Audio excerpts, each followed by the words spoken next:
अन्य समाचार मोरबीथी पंचासर road परथी bogus तबीब झड़पायो छे। घरमां रूममां चलावतो हतो दवाखानु अश्विन नकुम नामना बोगस डॉक्टरनी कराई छे धरपकड़। एलोपेथी दवाओ बोटलो इंजेक्शन मळीने कुल रूपिया 18,762 मुद्दामाल कब्जे कर्यो छे। तो मोरबी सिटीए डिविजन पोलीस गुनो नोंधीने कार्यवाही हाथ धरी छे। तो झोलाछाप तबीबोनी भरमार जोवा मळी रही छे। एक तरफ डिग्री वगरनुं दवाखानु चलावतो तो बीजी तरफ घरमां दवाखानु चलावतो मोरबीमां एक बोगस डॉक्टर पकड़ायो छे। बीजी तरफ अमरेलीमां पण एक बोगस तबीब छे जे डिग्री वगर दवाखानु चलावतो हतो। महत्वनुं छे के लोकोना स्वास्थ्य साथे आ बोगस तबीबो चेड़ा करी रह्या छे। जो कोईनो जीव जाय तो तेना माटे आ बोगस डॉक्टरो जवाबदार छे, परंतु राफड़ो फाट्यो छे आ बोगस डॉक्टरोनो।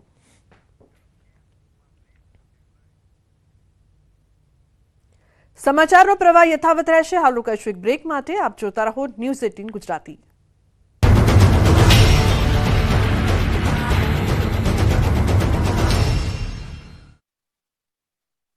મિસિસ નીમા દેખા સંતોષી માતાના મંદિર આસપાસ 3 વિધર્મીઓએ દબાણ ઊભું કરી દીધું, ત્યાં સુધી કે રસ્તો પણ બંધ કરી દીધો।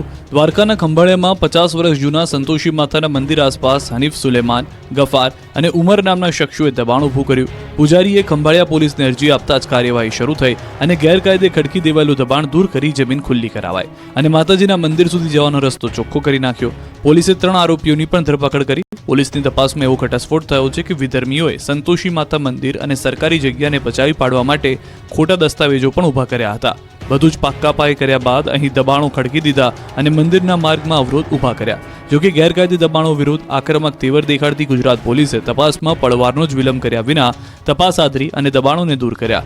ગૃહ રાજ્યમંત્રી હર્ષ સંઘવી આ પ્રકારે ખડકી દેવાયેલા ગેરકાયદે દબાણોને લઈને આક્રમક તેવર અગાઉ પણ દેખાડી ચૂક્યા છે। દ્વારકા, સોમનાથ સહિત રાજ્યમાં જ્યાં જ્યાં દબાણો ઊભા થયા ત્યાં કોઈની પણ શરમ ભર્યા વિના મન મૂકીને બુલડોઝર ફેરવ્યા છે। હર્ષ સંઘવી દર વખતે એ સ્પષ્ટ કરી ચૂક્યા છે કે જો દબાણ થશે તો બુલડોઝર તો ફરશે જ। 4 આંખલા અને એક ગાયનું ઝુંડ કંઈક આ રીતે બાઇક સવાર 3 યુવકોને ફંગોળી ગયું। આ દ્રશ્યો દ્વારકાના છે, જ્યાં એક શેરીના વળાંકમાં જ અકસ્માત સર્જાયો। બાઇક ચાલક યુવાનો પોતાની સાઈડમાં આવી રહ્યા હતા, પરંતુ વળાંકમાંથી અચાનક એક ગાય અને 4 આંખલા આવી ચડ્યા। બાઇક ચાલક કંઈ સમજે એ પહેલા જ તો બધા રોડ પર ઢગલો થઈ ગયા અને આંખલાથી બચવા તરત જ ઊભા થઈ ગયા। અકસ્માતમાં 3 યુવાનોને ઈજા પહોંચી છે, જોકે સદનસીબે મોટી જાનહાનિ ટળી છે।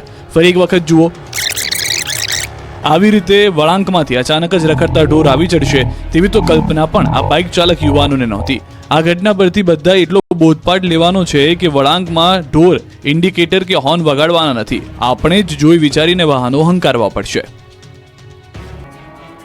યુદ્ધવીર આંખલા જૂનાગઢ શહેરના જાહેર માર્ગ પર અડીંગો જમાવી રહ્યા છે। 2 આંખલા વચ્ચે જોરદાર યુદ્ધ જામ્યું છે, જેના કારણે ટ્રાફિક જામ સર્જાયો।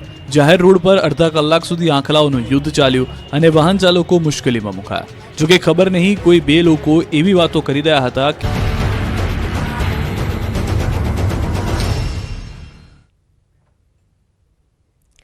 Welcome back. સમાચારમાં આગળ વાત મહીસાગરના લુણાવાડામાં શિક્ષકોના બદલી કેમ્પમાં શિક્ષકોનો હોબાળો।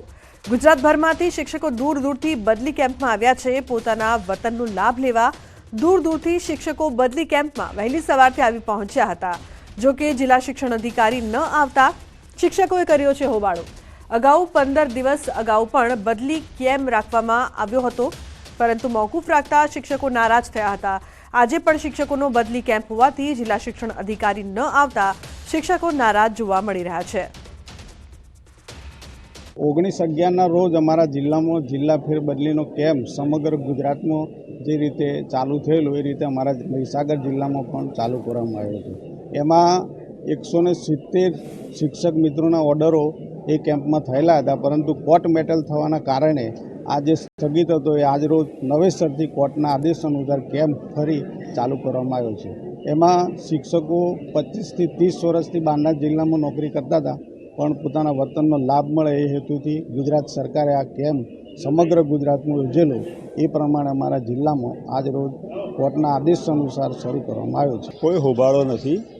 20/11/24ના રોજ જે ગુજરાત રાજ્ય સરકારે જે નિર્ણય લીધો એ પ્રમાણે જે સ્થગિત રહ્યો હતો કેમ્પ એ આજે કન્ટિન્યુ કર્યો છે।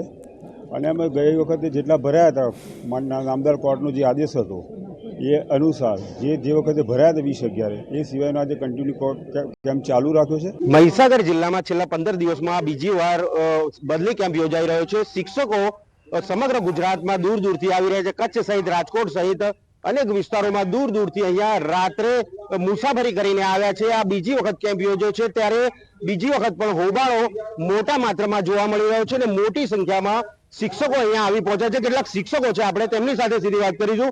સાહેબ, સૌપ્રથમ તમારું નામ શું, ક્યાંથી આવો છો અને કઈ રીતના બદલી કેમ્પ યોજાયો છે, શું કહેશો?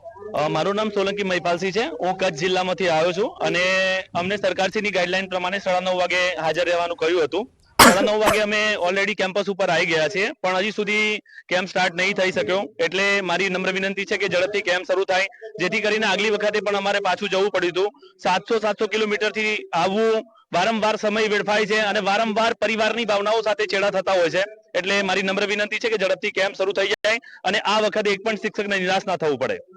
બિલકુલથી કેમ્પ યોજાય, શું કહેશો? હોબાળો થયો છે આજે પણ, આ બીજી વખત કેમ્પ યોજાયો છે, શું કારણ હોઈ શકે? કારણ તો સાહેબ હવે અધિકારી વર્ગને જ ખબર હોય. અમે તો બહારથી આવ્યા છીએ, ભાવનગર જિલ્લામાંથી. એમની સૂચના મુજબ સવારના 8 વાગે આવ્યા છે. 9:30 નો ટાઈમ હતો, 11:30 થયા છે. આમ છતાં અત્યાર સુધી કોઈ પણ પ્રકારની કાર્યવાહી થઈ નથી અને અમે વારંવાર અંદર ઓફિસમાં જઈને પણ આ બાબતે રજૂઆત કરી છે કે ભાઈ ઝડપથી કેમ્પ ચાલુ થાય અને શિક્ષકોને ન્યાય મળે એવી અમારી માગણી છે. છતાં હજુ સુધી કેમ્પ ચાલુ થયો નથી. હવે એ લોકો જયારે આવે ત્યારે કેમ્પ ચાલુ થાય તો સારી વાત છે અને શિક્ષકોને ન્યાય મળે એવી અમારી અપેક્ષા અને ગણતરી પણ છે. સરકારશ્રીની અંદર પણ કોર્ટે સ્પષ્ટ સૂચના આપી છે કે ભાઈ આ લોકોનો કેમ્પ આ તારીખે કરી નાખો, આ ટાઈમે કરી નાખો, પણ આમ છતાં હજુ સુધી કઈ ચાલુ થયું નથી. તો ઝડપથી ચાલુ થાય એવી અમારી લાગણી અને માગણી બંને છે. અગાઉ પણ કેમ્પ યોજાયો હતો, કઈ તારીખે યોજાયો હતો અને ફરી પણ કેમ્પ યોજાયો છે, શું કારણ હોઈ શકે? પહેલા બદલી કેમ્પ કેન્સલ થવાનું કારણ? પેલા બદલી કેમ્પ કેન્સલ થવાનું કારણ હાઈકોર્ટમાંથી ટેલિફોનિક મેસેજ આવેલા કે ભાઈ કોર્ટનો સ્ટે છે એટલે તમે કેમ્પ બંધ રાખો, જ્યારે સૂચના આપવામાં આવે ત્યારે કેમ્પ ચાલુ કરજો. આ વખત સૂચના આપવામાં આવી છે કોર્ટ તરફથી, કોર્ટે જજમેન્ટ પણ આપી દીધું છે. એટલે હવે કેમ્પ આ લોકોએ ચાલુ કરી દેવું જોઈએ એવી અમારી સમગ્ર પોરબંદર, ભાવનગર, કચ્છ, મહેસાણા થી માંડીને છેક ડાંગા હવાથી માંડીને સુરત થી માંડીને તમામ ગુજરાતના બોર્ડરના તમામ જિલ્લાઓના શિક્ષકો વતી અમારી લાગણી અને માગણી છે. જી બિલકુલથી આ હતા શિક્ષકો કે જેઓ દૂર દૂરથી અહીંયા આવ્યા છે. ગુજરાતના ખૂણે ખૂણેથી અહીંયા શિક્ષકો પોતાના વતનનો લાભ લેવા માટે આવે છે, પરંતુ ક્યાંક ને ક્યાંક આ બીજી વખત બદલી કેમ્પ પર હોબાળો જોવા મળી રહ્યો છે. ટાઈમે 9 વાગે હાજર રહેવાનું કીધું હતું, પરંતુ હજુ સુધી જે તંત્ર છે, શિક્ષણ અધિકારી છે, તે અહીંયા આવ્યા નથી, જેથી કરીને શિક્ષકો દ્વારા હોબાળો મચાવવામાં આવ્યો છે અને તાત્કાલિક ધોરણે આ બદલી કેમ્પ યોજાય તેવી પણ માંગ અહીંના શિક્ષકો કરી રહ્યા છે. મિતેશ ભાટિયા, ન્યૂઝ 18 ગુજરાતી, મહીસાગર. તો રાજકોટના ઉપલેટામાં તંત્રનું મેગા ડિમોલેશન હાથ ધરાયું છે. ગેરકાયદેસર કબજો જમાવેલ જમીન ઉપર તંત્રએ ડિમોલેશન હાથ ધર્યું છે. હાટફોડી ગામમાં સર્વે નંબર 18ની જમીન ઉપર પોલીસને સાથે રાખીને તંત્રનું બુલડોઝર ફરતા સ્થાનિકોનો હોબાળો. તો પ્રાંત અધિકારી ધોરાજી, ઉપલેટા મામલતદાર, ચીફ ઓફિસર અને પોલીસ સ્ટાફ હાટફોડી ગામમાં પહોંચ્યા હતા. મહત્વનું છે કે 1000 વીઘા જમીન ઉપર ગેરકાયદેસર કબજો કરાયો છે. 80 કરોડ રૂપિયાની જમીન ખાલી કરાવવાની કામગીરી હાથ ધરાઈ છે.